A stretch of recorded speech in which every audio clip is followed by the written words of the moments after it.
may help fight chronic disease.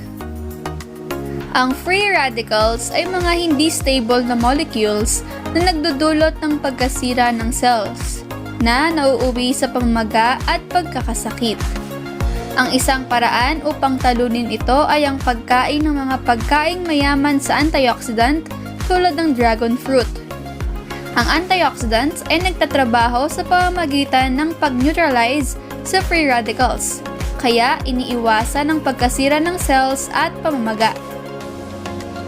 Sinasabi ng mga pag-aaral na ang diets na mataas sa antioxidants ay maaaring tumulong sa pag-iwas sa chronic diseases tulad ng sakit sa puso, cancer, diabetes at arthritis. Ang antioxidants ay pinakamainam kapag natural na nakuha mula sa pagkain imbis na mula sa pill form o bilang isang supplement. Sa katotohanan,